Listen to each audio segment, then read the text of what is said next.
Liberty, the very well-known executive director, is unfortunately ill. Representing her are two members of the board, and I will let Mr. Banks handle introductions from here.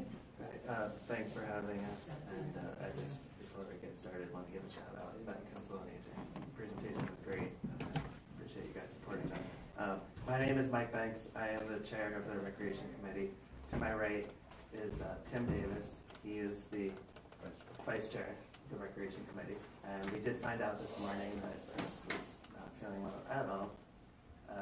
She did sound very rough. And she had asked us to come in and present on her behalf. Okay. We're happy to do that. Okay.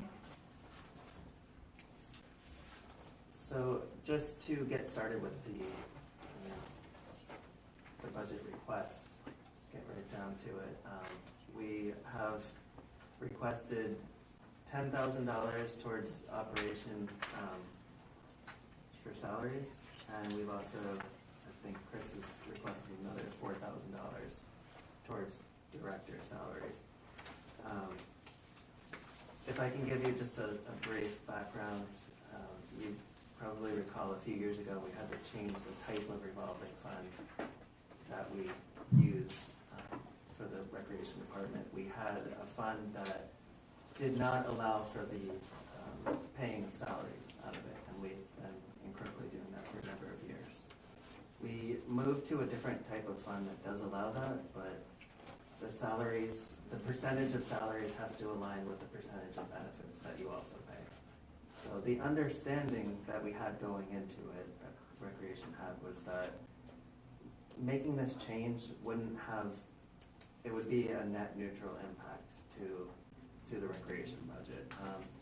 Unfortunately, when we, well, it's really not unfortunate at all, but our administrative assistant, who is a 10-hour-a-week position, which is not a benefited position, got an additional role in the town, in the town clerk's office. And those hours combined resulted in her being eligible for benefits. Because the recreation department pays $10,000 a year of her salary, like roughly a quarter of her salary, we then became on the hook for a quarter of the benefits. You had the opportunity to pay for a quarter of the benefit, right? You could put it that way. Good. I don't think I would. So we're looking to really to get this adjustment up. What we were proposing, and we have talked for a number of years, this request has come through of a small, I say small, a 10,000, an incremental increase in operational budget support to the department. Instead of having this $10,000 go into the full-time salaries, we were proposing that it go into a new line item, which would be part-time salaries. If it fully covers the part-time line item for the administrative assistant, the recreation department would no longer be liable to cover that portion of the fringe benefits. So we would get more bang for the buck putting it under the part-time, because it's a percentage of the full-time salary. So I hope that makes sense. There's an additional request. I believe the recreation director has requested consideration for a reclassification. In talking with the town administrator, there is probably a town-wide study that might be taking place soon. Chris did ask for $4,000 roughly to be put into the budget in case that is a successful endeavor and that change were to take effect this year.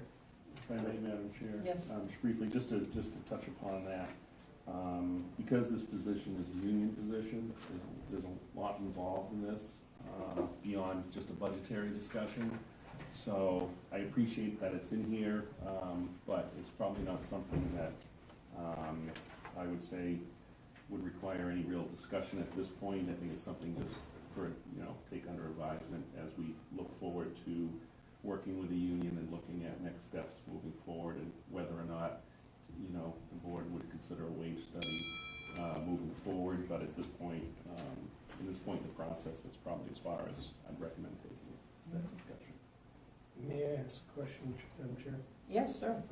I know that Chris has been asking for years to be put on salary from the town as a direct employee of the town. What's your view at this stage, and what actions, if any, should we expect to be taken over the next year or two in that regard? Well, again, because this position is a union position, I would probably recommend taking those discussions up with the board in executive session if at some point the board wants to discuss whether or not it wants to approach the union to change the status of any of the union employees as far as their pay status and whether it's, what level that's at.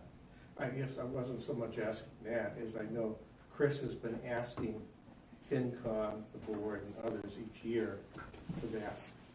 I'm asking more, what's Chris's position now? Does she still want to become fully salaried on the town, or is what you're proposing more along the lines of what she's willing to accept? Well, Definitely. I'm happy to answer that. I would, if I can assure you, if Chris were here, she would be looking for, in time, the salaries to be fully funded by the operating budget. This would, of course, free up money in the revolving fund to get new programs developed. You'd have that money available to buy equipment, for example. We're looking at expanding our pickleball offering.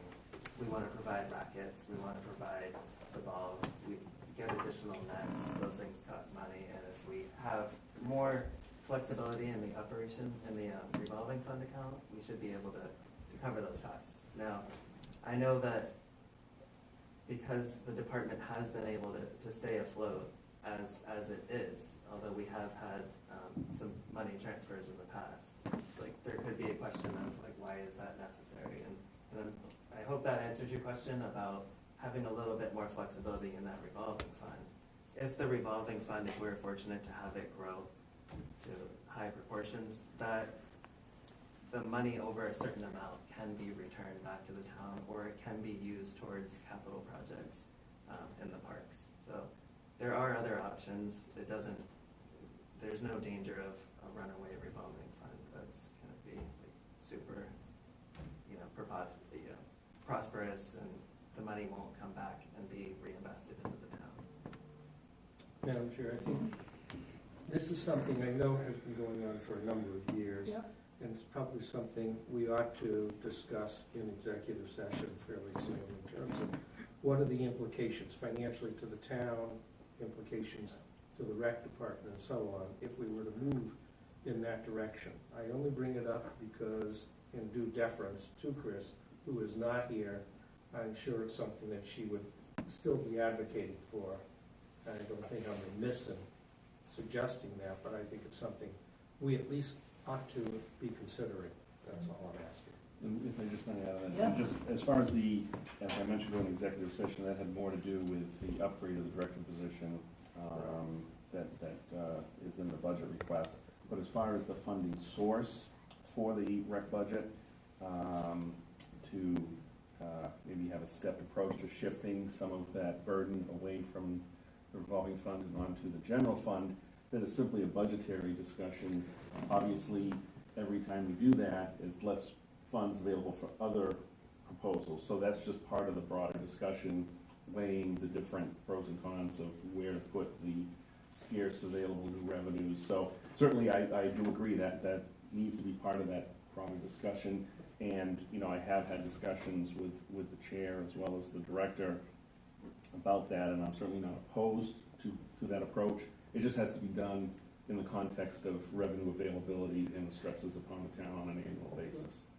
Understood, but perhaps incrementally we ought to be looking at, if we're going to move in this direction, taking incremental steps perhaps on an annual basis. I'm just suggesting. I think that's certainly a reasoned way to look at it. I agree with that. I would like to just weigh in two comments. First of all, I want to make sure that folks understand that this idea of transferring the full-time salary for the rec director to the general fund, not the revolving fund, is not something that the director has proposed unilaterally. And I would ask That's the true. rec committee to weigh in. What is your view? So, thank you for the question, and it is, and also to answer Mr. Jermaine, to speak to his point, Chris did originally ask for this $10,000 to go toward the line item. The only line item really is salaries. And she did originally ask for this $10,000 to go into the full-time salary level line item. The problem is, and that was thought of as an incremental step. That was like, this would be step one in maybe a 4 or 5 year process to get to that end point of the full-time salary being covered.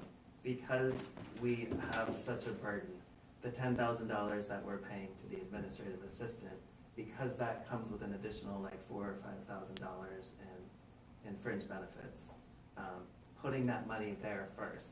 She's kind of taking one for the team, if you will, by doing that to better help the financial condition of the revolving fund, if that makes sense to you. And she does want to get to full salary under the general fund, which would give tremendous flexibility in our. But let me interrupt. This is a position from the rec committee as well. This is most definitely the rec. Okay, that's what I want to make sure committee is folks fully understand. This is supportive. not just the director proposing Right, this, that's right. but the rec committee endorses it. That doesn't mean I endorse it. Sure. It means you endorse it. Because the issue at the outset really is the rec department was originally established a long time ago in a planet far, far away as a self-funded position. Over time, it's become increasingly difficult for that to be financed by user fees. Not because programs aren't good, it's just because it's more difficult. Right, And what we're missing here in this presentation is a whole list of all the programs, and I'm not blaming you guys, we're just trying to get it in, that the rec department has offered to the town. So there's an accomplishment here. But in order for us to move, in my view, to accept the proposal, there's a two-step process. One is to agree as a board and as a town that the staffing for the rec department is no longer dependent on the revolving fund. It's a taxpayer-funded position. You have to take that position first in order to move forward with a transition plan. So we've gone halfway, as it turns out, because originally it was full-time pay from the rec department was paid for by the revolving fund, and now it's 50% funded. So to the point that you folks have brought up before, and to talk about process, there's the budgetary constraint.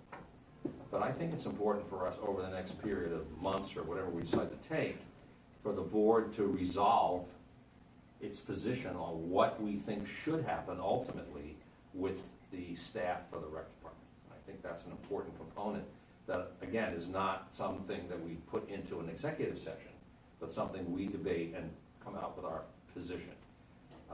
The rec director has requested this consistently, the rec committee has recommended consistently, and I do appreciate very much the budgetary initiative you've taken today to show us that you're trying to work with us. But we have to show the complementary, we want to work with you to resolve this. Maybe not always to everybody's liking, but at least we got to move in a direction that isn't every year in the budget we struggle back and forth to determine what's the right approach. And if I can just fill in a little bit of that history, when the department did start, it was running the after-school program. That has since been taken over with the revolving fund by the school. So that was a significant revenue loss. And I think on the industry as a whole, the breadth of services that are provided by the recreation department, now with running events that are free to the public to attend, and we also are trying to keep costs as low as possible to make them accessible to all. So having again the burden of that particular salary out of the revolving fund, it would be tremendously helpful for clarity. Quite frankly, even if the answer was we're not supportive of getting 100% there, but maybe it's 75%, that would be very helpful in allowing the department to plan accordingly. Well, I think it's incumbent upon the board to decide whether it wants to move in that direction or not. I agree. And I appreciate, again, the department and the committee's willingness to say, we understand that there's budgetary constraints, and if we evolve there over time, that would help us out. Okay, and again, we don't have 3 hours here, but I mean, if we go to our budget form 1, which is for those of you in the audience, budget form 1 is a more exciting budget form. It tells us what the department has accomplished. there's dozens and dozens of programs listed for preschool, youth, adults, trips and special events.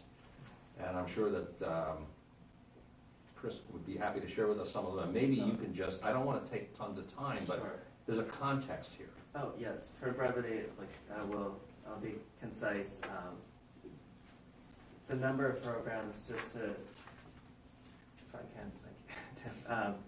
We have, just year over year from 2018 to 2019, the number of programs that we've run went from 120 to 220. They've more than doubled. The revenue has not risen commensurate with that amount, but it has risen. So there has been more money. One of our biggest growths, as this should be probably no surprise to you, is pickleball. As you've talked about the interest of the seniors, looking what Patty had talked about, like trying to serve those folks that are just getting and transitioning into that senior status. Very active demographic, and they're looking for things to do outside. So our pickleball, I don't believe, not sure if you have this data, but last fall we had 25 participants in our single court pickleball program. That's like we put tape down on the gym floor. This year we went from 25 to 56 people. Now, as you can imagine, it's incredibly burdensome running that many people with one court. So we have identified the potential to work. We're working with the school committee, school administration, to look at ways we might be able to have shared use of the new tennis facilities that are going to be constructed here. We're looking at how we might go about striping those to serve the needs of the school and their tennis team, as well as the community at large. So It's my understanding that the EOBC has advocated for the striping. I think it's a blue stripe or something like that. They talked with the athletic department. They didn't seem to have any problem. We're hoping to get this finally resolved in the very near future. But that's the kind of thing we're after, is to make things available. And you know, putting in a dedicated pickleball court facility would be $150,000. So this is a way of kind of ingenuity to have shared use. And really, I drive by here all the time to pick up my kids after school, and I've got to tell you, like, the tennis court usage for tennis has significantly declined over the past few, like, not even necessarily since I've been here. It's just quite low. The utilization of it. The school athletic director did note that the MIAA does not preclude lines from being on the court. It doesn't prevent them from running sanctioned tennis matches. I believe they run probably in the neighborhood of 4 to 6 in a year. So, but we are sensitive to like whether confusion could be created having lines on. So we're working with them to figure out the plan of what might be mutually beneficial to the town and to the school tennis team. Just to throw in there too, my daughter is in middle school. She's doing a pickleball program through the athletics curriculum. It's being adopted across the country. So pickleball is accessible to all ages. All right, you know I have to jump in here. First of all, I think the rec department is an unsung hero in the town. Your list of accomplishments to my colleagues' comments are wide-ranging in ages, and we also have an MAPC study that reinforces the town's interest in using outdoor recreational spaces for healthful recreational activities. So among those would be courts and fields. So since you talked about courts, I just want to put something on the record for courts, and then I just want to ask you another operational question. To me, I'm a tennis player. I was part of a New England championship team that was eligible to go to nationals, USTA, and we competed regionally as well as practiced on co-marked courts. All we have to do is go to the volleyball or basketball courts and find out that they are in fact one and the same. To me, as a taxpayer who helped write the check to create the school facility, I believe that the public promise to the town was that in fact this was a community facility. So I personally, on the record, don't see what the continued distress is about simply co-marking the courts at the point when they're built, which is the best time to do it, and there's moving on. It's a non-issue. And I personally have spoken with the MIAA, USTA, as well as the United States Pickleball Association, and have reported through this committee that all of them allow co-marked courts. So to me, it should be a non-issue. There's 4 tennis courts going in, there should be 4 pickleball courts, and they would be used, I'm sure, far more for pickleball and in the reality of during school year use than they would since the kids are in class. And so I'm hoping that this issue is now done and we can just move on and embrace it and see what happens with the great expectation that pickleball is definitely growing. But one of the things that's come up before our committee is that we have been recently, now that we're really looking ahead to spring, everybody hear that, Mother Nature?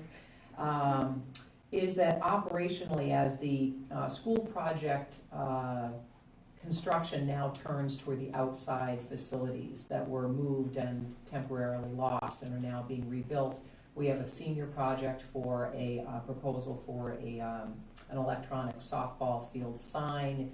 We had the softball group coming through. We have soccer fields discussion has reemerged.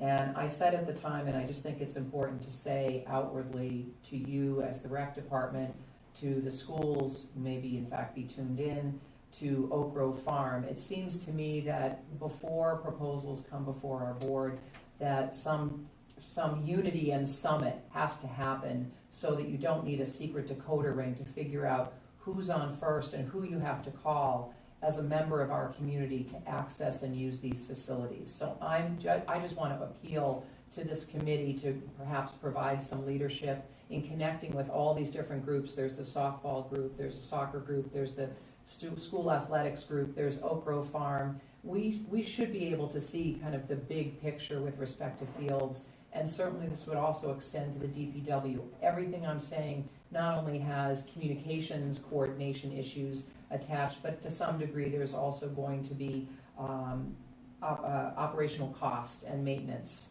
issues attached too. So I just want to put out there that from my perspective, what's happening is these groups are coming in with earnest proposals that are well intended, but they're siloed. And until everybody gets together in the same room and figures out how everybody's going to work together so that it's very transparent to the town, so that we know if a men's pickup basketball league wants to, show up after work on a Tuesday night and have a tournament in the winter or a pickup game, or that, if a kids soccer group, if somebody wants to have a birthday party and play on a field for, soccer as an activity, it shouldn't require your PhD to navigate this system.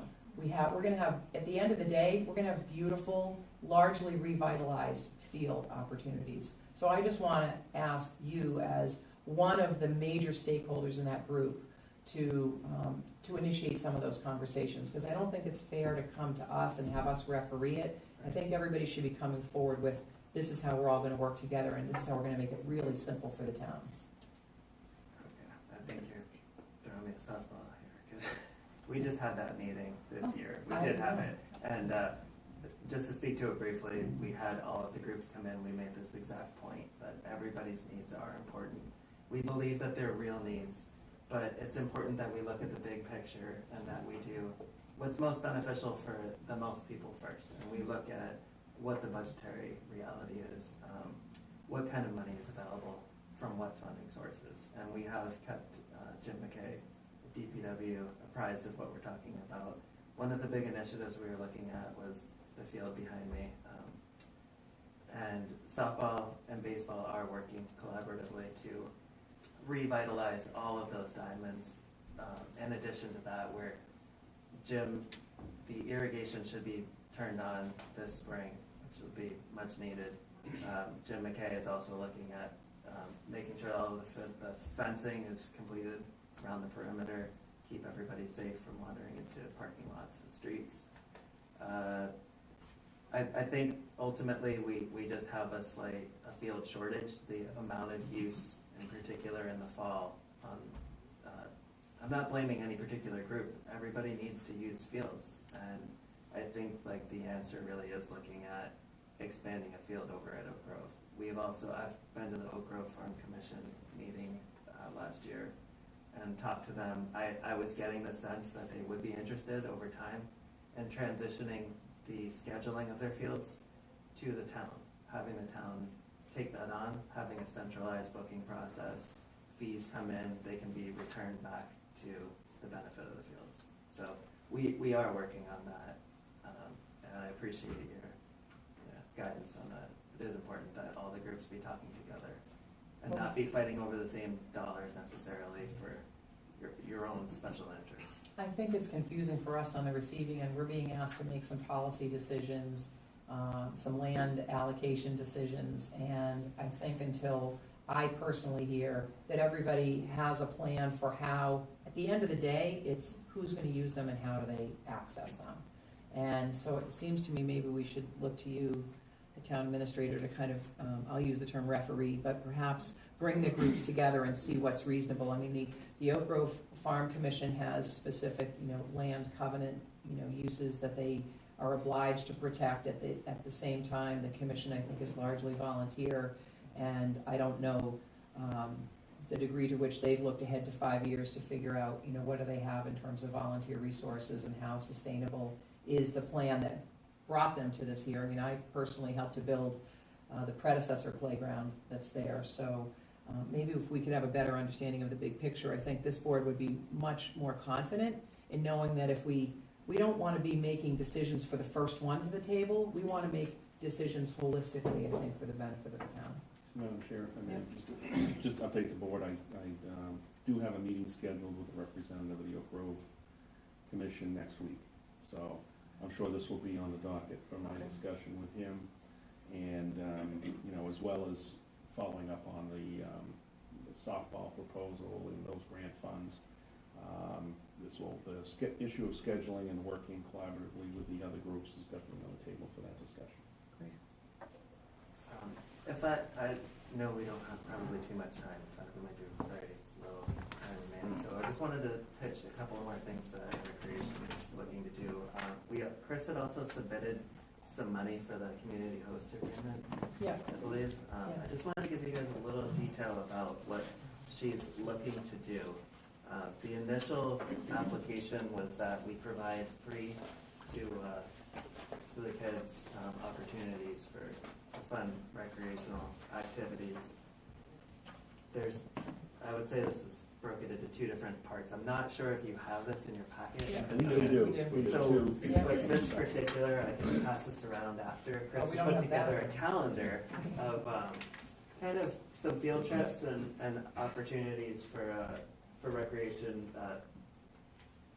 throughout the summer, as well as the other main part of what she wanted to provide was an after-school kind of not necessarily competing with enrichment as far as that's really like, be careful how I phrase this, but I think it's like for people who are looking for caregiving, like after school for a number of hours. What we're looking to do is the kids that are released from school and just walk the town, Right. giving them an opportunity to do something that's engaging and fun. And we have a great resource right here in Town Hall, the gym. And she wants to have a monitor set up, a paid monitor that can be there 2 to 3 days a week, a couple of hours after school, also on the short, early release days. And then also working with some of the high school students who might volunteer to serve in a mentoring kind of capacity and be on site during that. So that's what comprises the budget request for the host agreement. Happy to answer your questions. Yeah, I mean, first of all, thank you for the proposal. Just from a broader perspective, as we discussed with the three boards the other night, the marijuana host community agreement money is just around the corner. It seems to have been just around the corner for quite a while now. And, but it's clear from the literature and what's going on in towns around us that one of the initiatives that towns with this kind of funding are going to be able to engage in is programming for youth, as well as other folks in the town. And the whole point really is, if we can continue to engage kids, even engage them more, the likelihood of them drifting off into some negative territory is decline. It will decline. And this is an opportunity that the HCA payments will give this town to be able to proactively engage in those kinds of programs. So as of today, I don't think we can vote to accept the proposal, but on the other hand, we're hoping that in fairly short order, the retail establishment will start generating HCA payments and will be able to visit programs like this.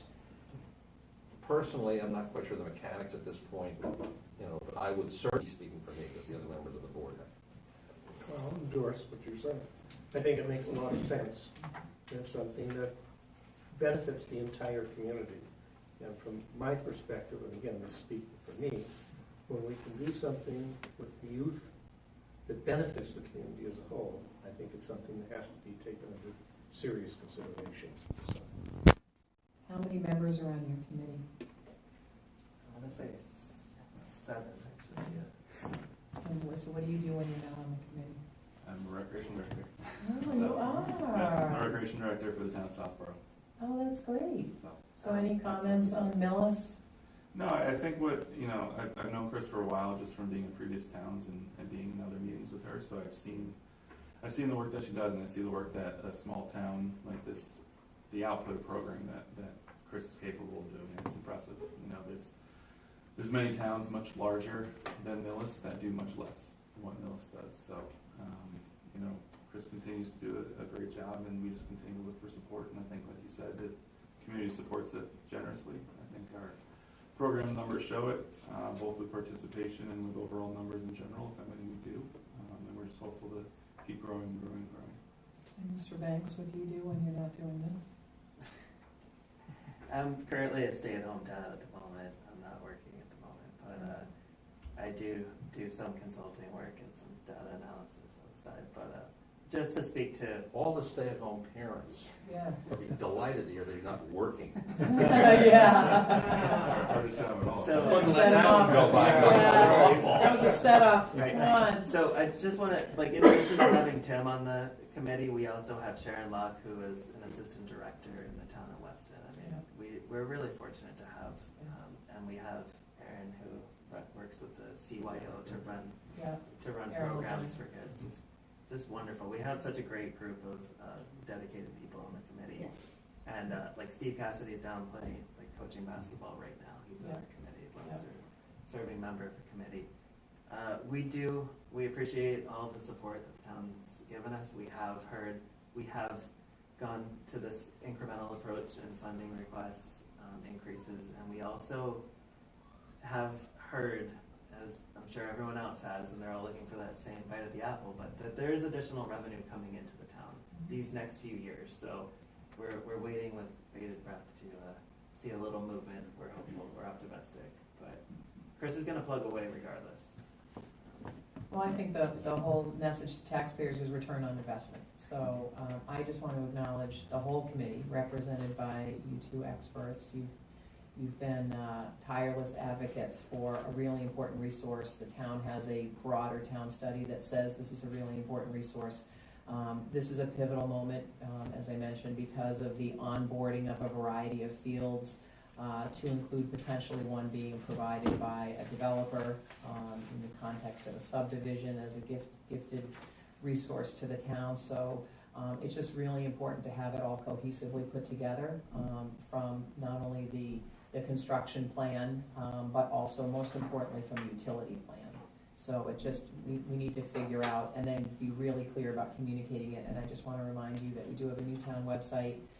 And although the veneer of it will continue to change and evolve, as a resource, it is available to you, and you can take some of these nuggets and post them as news. And anything that's going on from a calendar perspective, deadlines, registration, things like that, please make sure to have them on the online calendar so that people will find it and go to it. So I want to thank you so much for coming in on a Saturday, and we wish Chris a speedy recovery. Pass the message, and thank you so much again. See you for on a having us. pickleball court soon.